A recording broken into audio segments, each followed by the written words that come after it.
வணக்கம் நண்பர்களே, தேர்தல் முடிவு பற்றிய இன்ட்ரெஸ்டிங்கான பல அப்டேட்ஸை பார்க்க போகிறோம். ஆடாம ஜெயிச்சோமாடா அப்படின்னு ஃபேமஸான ஒரு வார்த்தை இருக்குல்ல, அது யாருக்கு பொருந்ததோ இல்லையோ அண்ணாமலைக்கு பொருந்துங்க. ஏன்னா இந்த தேர்தலில் அவர் போட்டியிடலை, அவர் ஒதுங்கி நின்று வேடிக்கை தான் பார்த்தாரு. அவர் நினச்ச மாதிரியே 2 திராவிட கட்சிகளும் வாஸ் அவுட் ஆகிருக்கு. அண்ணாமலை என்ன பிளான் பண்ணியிருந்தார் தெரியுமா? 2024 மாதிரியே இப்பயும் பாஜக தலைமையில் கூட்டணி அமைச்சு தேர்தலை சந்திச்சா 2 திராவிட கட்சியில் ஒரு திராவிட கட்சி அழிஞ்சிரும். 2024 12 தொகுதிகளில் அதிமுக டெபாசிட் இழந்துச்சு.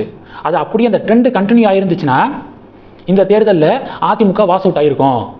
2 திராவிட கட்சியில் ஒரு திராவிட கட்சி அழிஞ்சாலே சில வருடங்களில் இன்னொரு திராவிட கட்சியும் ஆட்டோமேட்டிக்காக அழிஞ்சிரும்.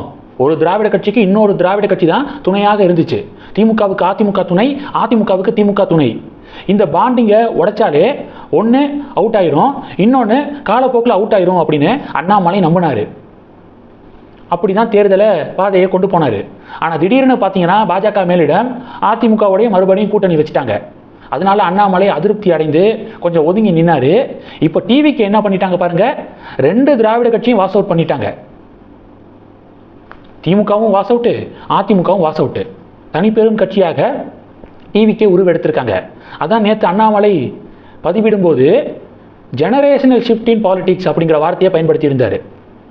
ஜெனரேஷனல் ஷிஃப்ட்டு, காலம் காலமாக திமுக அதிமுக இப்படி மாறி மாறி ஓட்டு போட்டது போதும், இப்போ புது ஆப்ஷன் ஜெனரேஷனல் ஷிஃப்ட் அப்படிங்கிறது அதுதான்.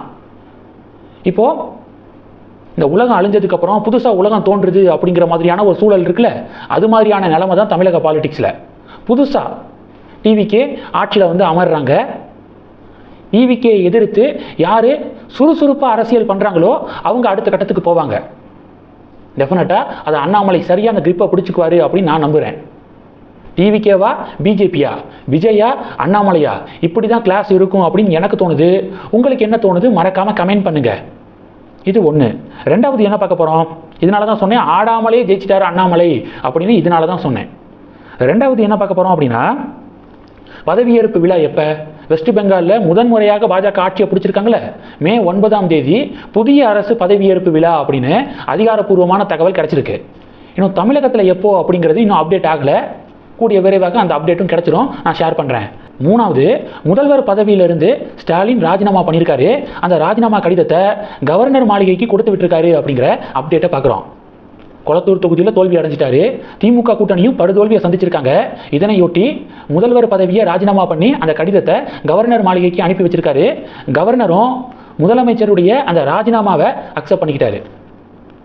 இப்போ புதிய அரசு ஃபார்ம் ஆக இருக்கு.